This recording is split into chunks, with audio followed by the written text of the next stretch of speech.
Ave Maria.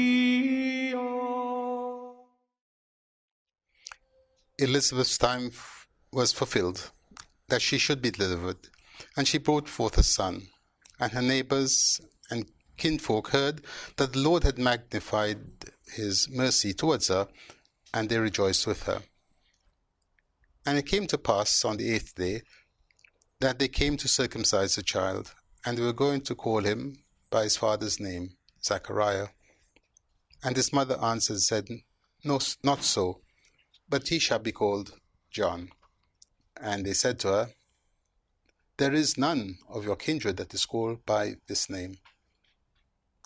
And they kept inquiring by signs of his father what he would have him called. And asking for a writing tablet, he wrote the words, John is his name.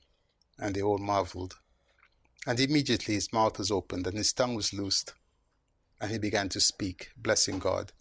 And fear came on all their neighbors, and all these things were spoken abroad in all the hill country of Judea.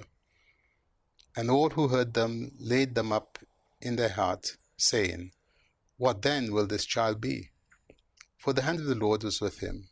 And Zechariah his father was filled with the Holy Spirit, and prophesied, saying, Blessed be the Lord, the God of Israel, because he has visited and wrought redemption for his people.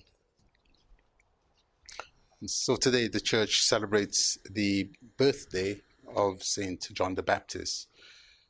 He is the only saint, apart from our Blessed Lady, whose birthday into this world is celebrated. And the reason is because in both cases, they were born without sin. In the case of our Blessed Lady, she was conceived without sin. But in the case of John, he was freed from original sin in his mother's womb. And this occurred when our Blessed Lady visited Zechariah and Zechariah's house. And we're told Elizabeth, hearing the voice of the Virgin, was filled with the Holy Spirit. And being filled with the Holy Spirit, the child in her womb leapt for joy. And at that moment, he was freed from the contagion of original sin, being full of grace. And so the church celebrates his birthday, his birth into this world.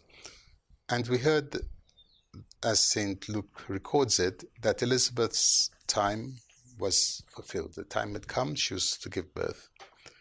And up until this moment, it would seem that no one knew about it. In fact, we're told that she kept herself in private for 5 months. And so the time now having arrived, she gives birth, and her neighbors and her kinsfolk, they come to rejoice with her. And on the 8th day, the child is to be circumcised. This was an important part of Jewish life, because until circumcision, one was not considered to be a Jew. The circumcision engrafted the child into the people of Israel. It was the establishment of the covenant. And likewise for us, baptism establishes us in a covenant with God, with Christ to be exact.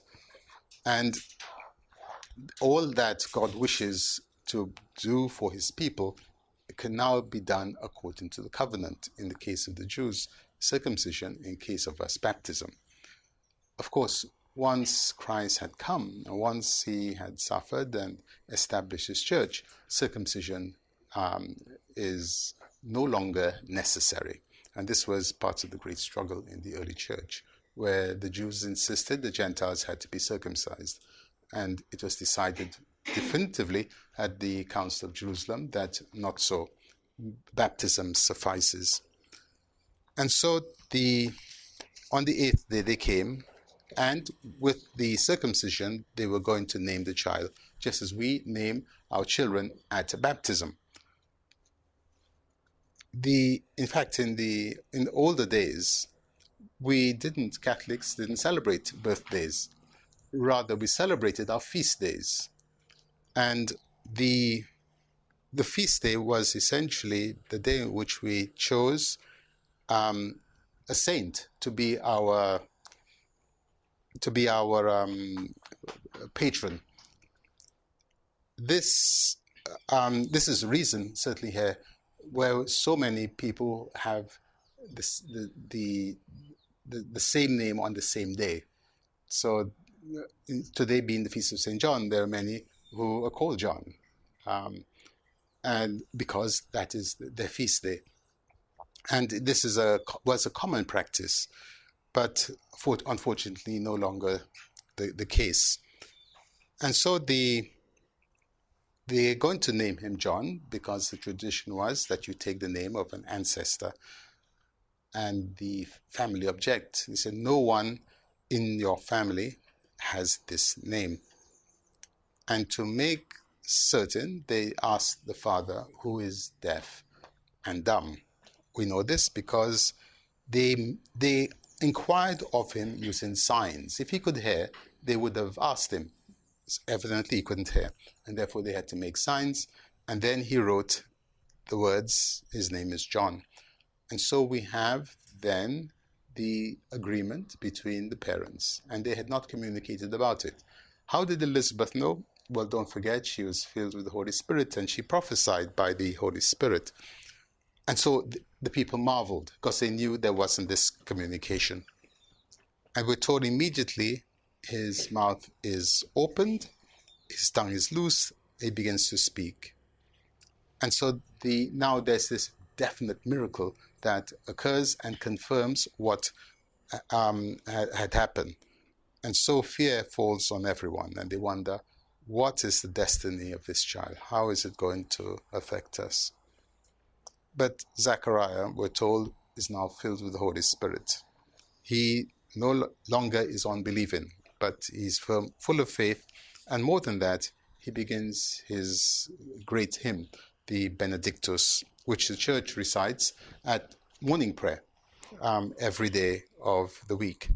And so we also, with John, can say, blessed be the Lord, the God of Israel, because he has visited his people.